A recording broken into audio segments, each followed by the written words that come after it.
Hi, cities. How are you doing? Welcome to Nuance. And thank you all so much for all the love and support. Hope you all are doing great. So, a Lebanese woman actually came out to weigh in on what is going on, and she is looking for a way to call for unity among the minority groups, according to her. And I am asking, unity how? I mean, did Black people do anything? Black people were just minding their business and looking for a way to make sure that Project 2025 did not happen to them.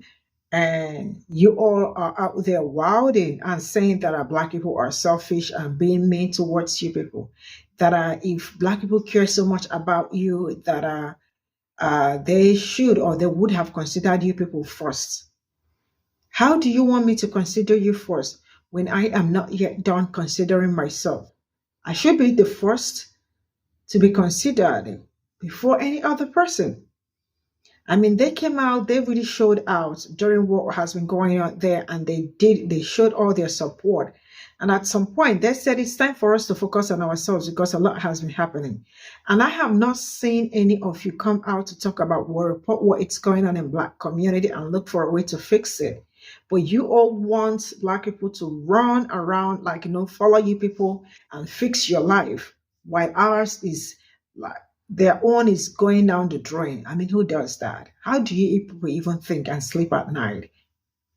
I mean, it's really wild, but this is what it is. But I think this is a huge lesson for everybody, including myself. Let's get into this video. The topic of solidarity between Black folks and Palestinians has existed since the inception of the State of Israel and the Nakba, and the issue of Black and Palestinian liberation not only mirror each other but are inextricably linked in their histories. Support for the freedom of Palestinians has been an element of the Black Panther Party, of the Black Lives Matter movement, of the ending of apartheid in South Africa. Nelson Mandela, after his release from prison in 1990, embraced Yasser Arafat. In 1997, he said, "We know our freedom is incomplete without the freedom of Palestinians." In the 1950s, Malcolm X was one of the first Black Americans to show support for the Palestinian cause and said Black Americans would show complete sympathy with the Arab cause. Several months before his assassination, he visited the Gaza Strip and was completely critical of Israel. The Black Panther Party considered Black Americans to be internally colonized and stated that Black Americans and Palestinians were essentially treated as third world peoples who were oppressed by colonialism and imperialism together.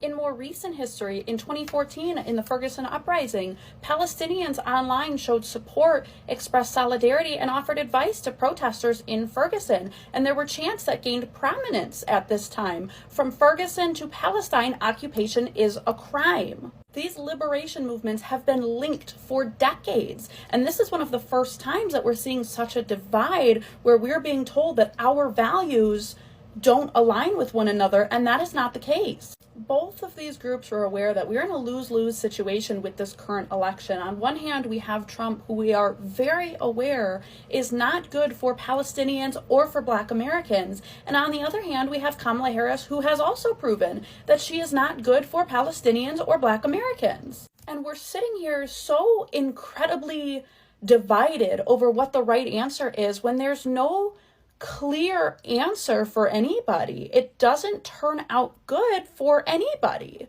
I mean, I have seen so much division on this app in the last couple of days. I think we need to sit down and have more open and honest conversations about how this election cycle impacts different minority communities. What they are afraid of is our unity. And we talk so much about harm reduction. I think the most harm reductive thing we could do is put our collective voices together and use them to pressure her campaign to actually vote in the interests of the American people, to adopt policies that we want to see on our ballots, rather than just blindly following her platform as it is currently. We can say we intend to vote for Kamala Harris, but demand that she do better for Palestinians and for Black Americans than just blindly following her platform as it is currently. We can.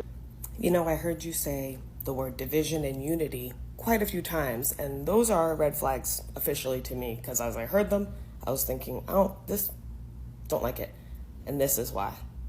Who is blindly this This is where anti-Blackness shows up. I don't understand the point of this video, except to say what Black people have always been saying. Stop fighting people who are on your side. But you're saying, we want more. What do you think Black people are saying? Do you think Black people are saying there's this narrative that Black people will always vote for Democrats because they're brainwashed and just so silly and childlike that that's what they do. You know that's the talking point you're giving me right now? Blindly? What? I'm sorry. I understand but I'm not sorry. I need non-Black people to stop talking about Black people. Just stop talking about Black people.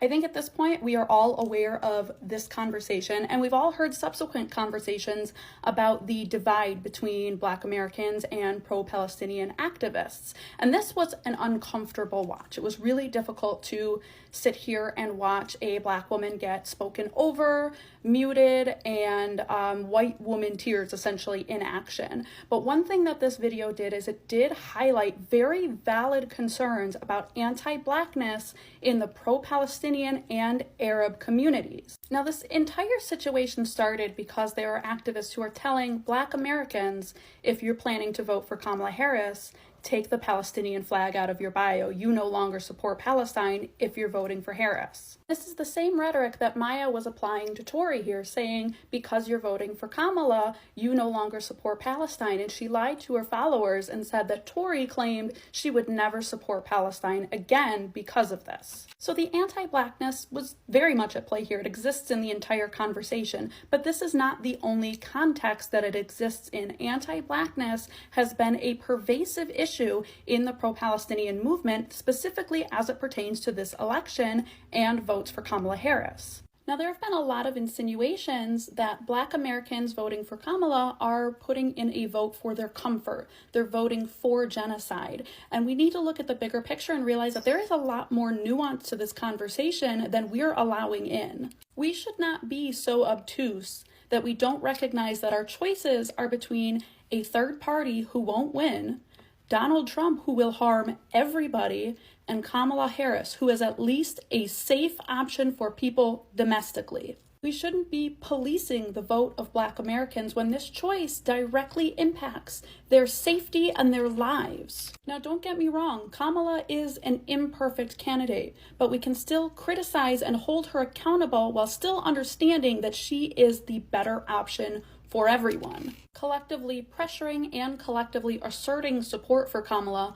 are not mutually exclusive ideas. We have already seen, following the protest of the uncommitted movement, that Kamala has been very willing to alter her stance on issues pertaining to Israel and Gaza. We need to keep pushing, though. And we need to stop allowing this divisiveness and this anti-Blackness to exist within our community. We should be working with Black creators, Black activists, to ensure not only our safety as Arabs who are threatened in the Middle East, but ensure their safety as well as Black Americans who are threatened here at home.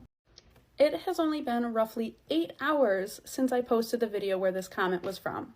And in those 8 hours, people have shown me exactly what Black women have been saying this entire time. I've had people call me out of my name, question my ethnicity, question my support for Palestine, delegitimize my advocacy for Palestine, and one person even suggested that I am voting for my comfort, and I will not understand until me and my people are on the chopping block. As a Lebanese woman whose people are actively being bombed. All of this, too, by non-Palestinians and mostly non-Arabs who support the cause. All for daring to suggest that we should be pressuring Harris to be a better candidate rather than voting third party. Now, voting third party, voting your conscience is a good sentiment if we lived in a vacuum.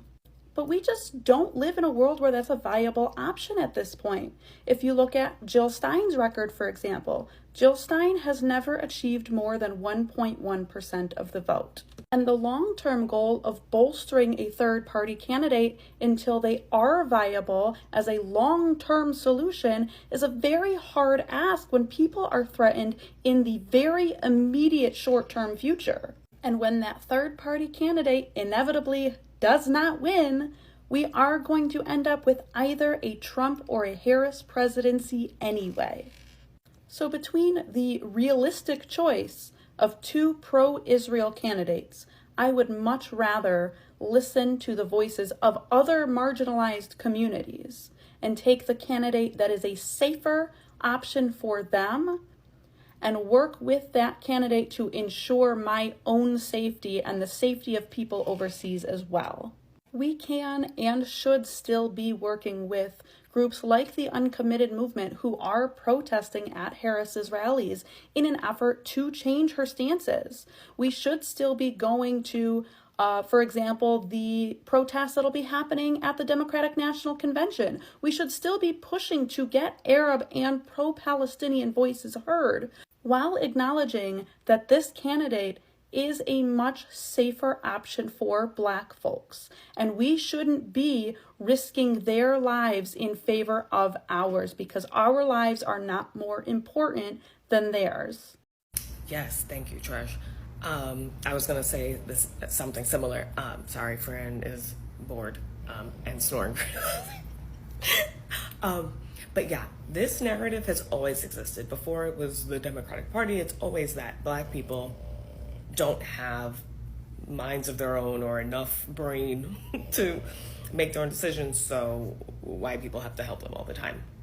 And you see it, like, it, whether it's bots or not, it's like there's no creativity in the systems that have been. It's always the same. They do the same thing because it's worked every time. They just switch up characters, right? So whatever the distracting event of the moment is, we're gonna utilize Black people and anti-Blackness to push forward the thought that these people, whoever it is, knows more than the Black people and that they have to yell at Black people about it to make themselves feel morally superior, to keep us almost divided. None of this is new. It's like sad how much the pattern is patterning, that like the sense of urgency and fear every time, it always feels new and important, and we gotta stop. Anyway, thanks for answering this one, Trish.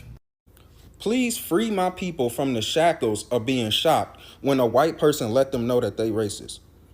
Y'all be out here damn near grieving like y'all lost a family member or some shit. Oh my goodness, not so-and-so. I can't believe they racist. I can. They going back to their default settings. They having a factory reset. This is basically their coming of age story. They know nothing different. We as Black people, especially for our safety, have to assume that every white person is racist until proven otherwise. And then we can't be out here celebrating the outliers that have done the work to dismantle their internalized racism. Out here, oh my goodness, you're not racist, you're invited to the cookout. What the fuck? So just because people treat us like basic human beings, they supposed to be celebrated? Like, come the fuck on, y'all. People got to get up off their knees and stand the fuck up, bro. This shit is ridiculous. And do y'all really think when it comes down to it, a majority of white people are going to give up their comfortability in a system of white supremacy just to see Black people happy? I know some of y'all ain't lost y'all Black ass minds like that. If you really think that shit, you living in a world of delusion, bro. Ain't no fucking way. I done probably met one or two white people that I know that actually done the work to dismantle their internalized racism. And still at the end of the day, I'll be like, yo, like, you cool and all, but if it really come down to it, I already know what side you gonna choose because you know nothing different.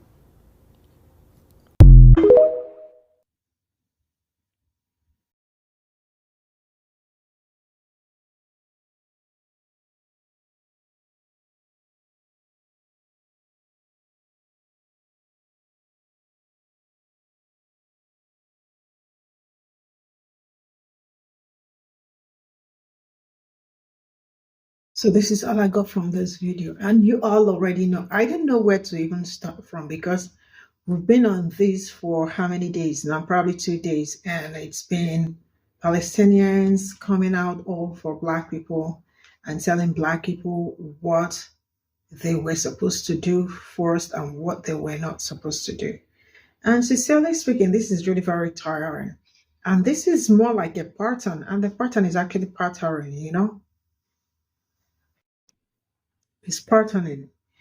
But I think this is a very huge lesson for us because, including me, I learned my own lesson. You all already know that I was so huge. When I say so huge on Palestinian stories, Israel Palestinian when it happened. I was really very huge on it. Black people were so huge on it. Some saw ahead of time, and I will not stop saying it. So many people saw ahead of time, and I knew them.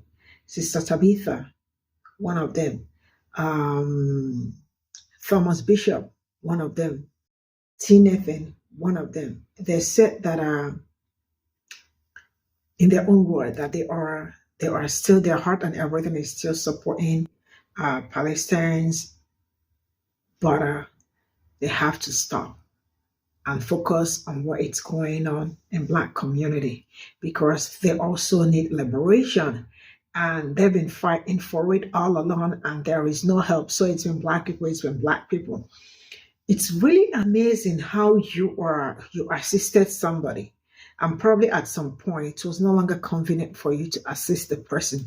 The person becomes really angry because you were not able to assist.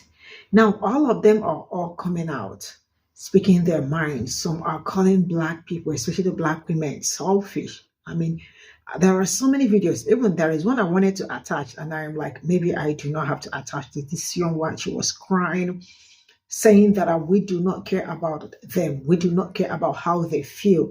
We do not care about their lives and all that. The reality is that Black people really do care. And that is, or that was, should I say, that is one of the reasons why they saw what's going on and they came in between to wedge. Even to the extent that they said that Black youth, I brought that video here too, that Black youth, that their major problem is Black youth. That Black youth are like blowing up everything. So most of the things they even wanted to do, but because of the Black people giving so many, I think they were so, like, social media, anywhere you open, you definitely will see Black people all on it, reporting and talking about it. They came out, the Jewish community, even community came out to say that people that look like me, the youth, are their major problem. Right? So we keep learning, because if we do not learn, you know what, I don't know, my spirit is a little bit like, sad. My spirit is kind of down. Why? Because I know how hard everybody fought for these people. I know how hard a lot of people came out. And the truth is that some of you also said it in the comment section, that this is not our fight. I saw all of it, but I felt like as a human being that I am supposed to keep talking about it, because innocent people were being unalived, right? Some people took their own money. They were out on the street protesting with placard and the rest of it. I saw all of it. I saw all of it. Nathan is also one of them. From so many Black people were all out protesting. Jews, I remember those videos. I saw all of them, right?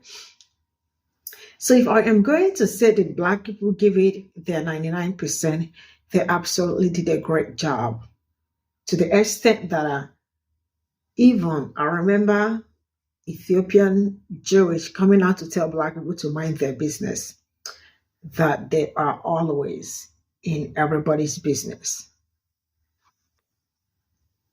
And they told us that they said that black Ethiopians, Jewish are doing well, that we are the ones creating problem when there is no problem. There is nothing people did not say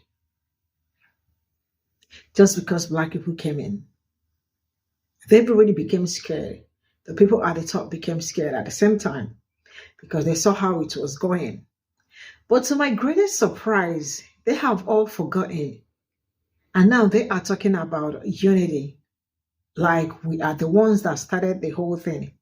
It is not us. It is not black people. Black people did not start anything, right? They were still minding their business and looking for a way to make sure that Project 2025 did not happen to them. And all you all want to say and do is to tell us that black people are selfish. And how are they selfish? How? And then you're telling us that we all are minorities.